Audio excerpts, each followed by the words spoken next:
In solo leveling, as Jinwoo enters the conference room, the atmosphere becomes tense. Murmurs spread among the gathered men, many whispering about how he nearly killed Thomas Andre, one who was ruling over hunters as king. Jinwoo silently takes a seat, unfazed by the attention. Moments later, a man draped in a white cloak walks in and introduces himself as Dr. Belzer. Stepping to the front, he begins addressing the room. He acknowledges that while everyone is aware of the sudden surge in gates and increasingly dangerous monsters, there's another alarming phenomenon being overlooked. Strange activities occurring in the skies. Dr. Belzer elaborates, explaining that mana is being absorbed into the atmosphere at an abnormal rate, making it significantly denser. He refers to this rising energy as the magisphere. He then poses a question. Are they aware that this magisphere is forming above the skies of multiple nations? He reveals that this energy concentration has emerged in 9 different regions across the world, with the highest density found above Seoul, South Korea. A wave of surprise sweeps through the room as everyone instinctively turns to look at Jinwoo. But Dr. Belzer calmly states there's no need to stare. If Jinwoo truly is the one attracting the magisphere, then he has already stepped beyond what defines a hunter. Quietly, Jinwoo begins to wonder if the 9 locations where the magisphere is accumulating might be connected to the 9 monarchs, ancient, godlike beings from a different realm. Dr. Belzer resumes, stating that although humanity currently has no means to counter this phenomenon, the situation must not be ignored. He warns that the world may soon undergo another major upheaval, one that could change everything once again. David Brennan steps up and takes charge of the meeting. He informs everyone that he has a matter of critical importance to share. He reveals that approximately 2 weeks ago, Hunter Christopher Reed was assassinated by a group of unidentified attackers. The room is immediately filled with tension, and several people glance toward Jinwoo, silently questioning his involvement. But Jin remains stoic, his expression unreadable. David adds that an official statement regarding Reed's death will be released the following day. He urges the attendees to pay close attention, stating that a suspect has already been identified. When an image of the alleged individual, labeled S, appears on the screen, the room shifts uncomfortably. While it's clear the person isn't Jinwoo, the resemblance is unsettling. Some attendees glance over but quickly avert their eyes when they feel Jin's intense gaze. One man tries to brush it off with a dismissive remark, saying all Asians look alike anyway. Jinwoo grits his teeth, holding back his anger. The comment stings, but something deeper is troubling him.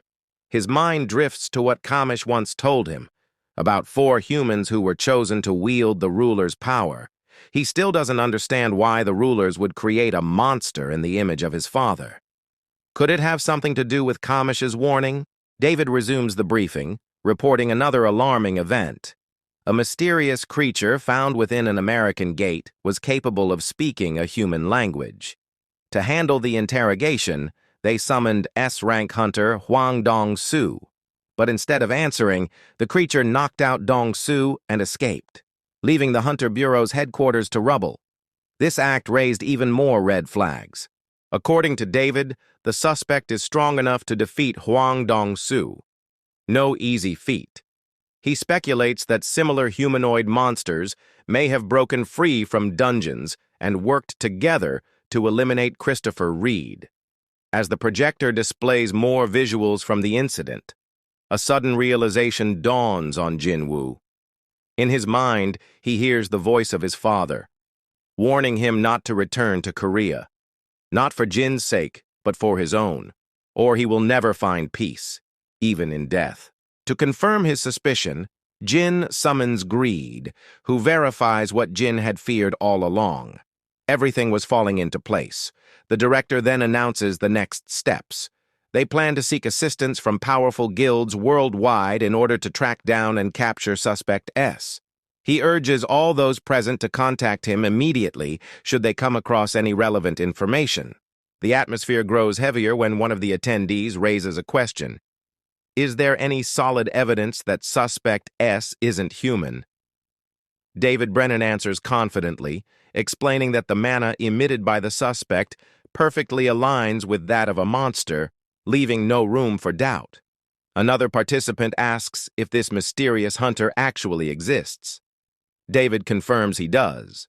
When pressed on why the suspect's identity hasn't been disclosed, David explains that the individual shares a personal link with someone present at the meeting, so the Bureau chose to keep the information confidential for the time being. A hand raises, suggesting that revealing the suspect's identity might actually help in capturing him. All attention then shifts to Liu Zhigang, China's elite 7-star hunter, who directly asks about the connection between the suspect and Sung Jinwoo. Realizing the truth can't be withheld any longer, David gives in. He reveals that during interrogation, the suspect claimed to be Sung Jinwoo's father. Because of that claim, the Bureau has decided to treat the matter seriously and proceed with the investigation as if it were true. Liu Zhigang then poses a sharp question to Jinwoo. What would he do if the suspect really turns out to be his father and the hunters come after him? Without hesitation, Jinwoo replies, if the suspect is a monster, he'll be the one to eliminate him. But if it truly is his father, then he won't hesitate to turn against the hunters to protect his family, even if that means standing alone against the entire world. As the conference wraps up, Adam White catches up with Jinwoo and casually asks if he meant what he said. Jinwoo affirms with a slight edge of nervousness. Chuckling, Adam remarks that there's only one hunter who can get away with something like that. When Jin asks who's that, Adam replies, he's currently recovering in the hospital. Trying to lighten the mood, Adam mentions there will be a celebration banquet and invites Jinwoo to attend, assuming he's not already tied up. But before they can head out, Liu Zhigang approaches from across the room. Speaking in Chinese, Liu addresses Jinwoo directly. Slightly confused, Jin asks what he's saying, and Adam steps in to interpret. Liu claims he recently captured a giant monster off China's coast, the same one Jin had let escape. Surprised, Jin asks how he can speak Chinese. Adam jokes that speaking Chinese isn't too strange, considering his position as the head of the Asian branch. As Adam continues translating, he explains that Liu was caught off guard by how powerful the creature was. The battle over water made the situation even more difficult. Ever since, Liu had been eager to meet the hunter who could handle such dangerous beasts with ease. Offering a handshake, Liu expresses his admiration for Jinwoo, particularly for putting Thomas Andre in his place. He's positive that Thomas Andre was on fault. As they shake hands, Liu leans in and whispers one last comment, which seems to startle Adam. As Liu walks away with a sly smirk, Adam finally translates the parting remark. Liu hopes that suspect S isn't his father. With that, the video comes to an end. Leave a comment. Adam translates that Liu had no desire to fight Jinwoo and held no hostility toward him. Moments later, David Brennan steps forward, politely requesting a moment of Jin's time. Jin agrees and takes a seat across from the upgrader, Norma Selner, curious about her intentions. He admits he hadn't expected to see her again. Norma begins by revealing that she has been plagued by recurring dreams, visions where top-ranked hunters were mercilessly hunted by an unknown force. Disturbingly, those dreams have begun to manifest in reality. When Jin inquires if Christopher Reed was among the victims, David confirms, explaining that they had tried to warn him, but he wouldn't heed their advice. Norma presses on, warning that more powerful hunters will continue to fall and the beings responsible won't stop. Jin wonders if she's come to warn him about his own death, but she gently shakes her head. Instead, she reveals her true reason. She's come to ask him to protect the remaining hunters. She further explains that she had tried to recall the faces of those being hunted in her dreams, but their identities remained unclear. So she attempted to use her abilities to interact with the dreamscape directly. Jin remembers the time Norma had looked into his eyes. She confirms that during one of her visions, she encountered a presence so overwhelming that it forced her to abruptly awaken. Even after waking, the voice she heard echoed clearly in her mind. Jin asks what it said, and Norma, recalling the chilling moment, says the voice instructed her to go back and patiently wait for the war. Piecing it together, Jin suspects this is related to the war between the rulers and the monarchs, something the King of Giants had once warned him about. He wonders which side the mysterious attackers belong to. Still puzzled, Jin questions why she wants him to be the one to protect the hunters. Norma clarifies that she sensed a familiar power within him that day, the power of the Shadow Monarch. If that same presence appeared in her dreams, it must be the monarchs. David steps in, adding that these entities are far beyond the reach of ordinary hunters. That's why they need someone like Jinwoo, someone whose strength surpasses anything they've ever seen. He explains that they weren't fully convinced Jin was the right person until they witnessed his fight against Thomas Andre. To gain his support, they're willing to offer him anything, even the greatest treasure left behind by the dragon Kamish. David explains that certain hunters, blessed with immense power, have long upheld the balance of the world. If they're wiped out, humanity won't survive for long. Despite this, Jin calmly declines.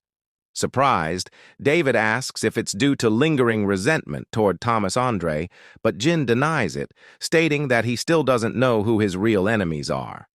With his mind made up, Jin rises from his seat and walks away. Adam reflects silently on the weight of their conversation. But just before he leaves completely, Jin pauses and asks Mr. White for the list of hunters they wanted him to protect. On the final day of the International Guild Conference, Jinwoo casually checks on Jin-ho, asking how he's holding up. Jin-ho cheerfully responds that he feels as good as new. With a proud glint in his eyes, he becomes emotional, knowing that Jinwoo had faced off against none other than Thomas Andre, the Goliath. Nearby, a group of observers quietly discusses Jinwoo in disbelief. Even though he's standing right in front of them, they can't sense a trace of his presence, proof that he's on an entirely different level.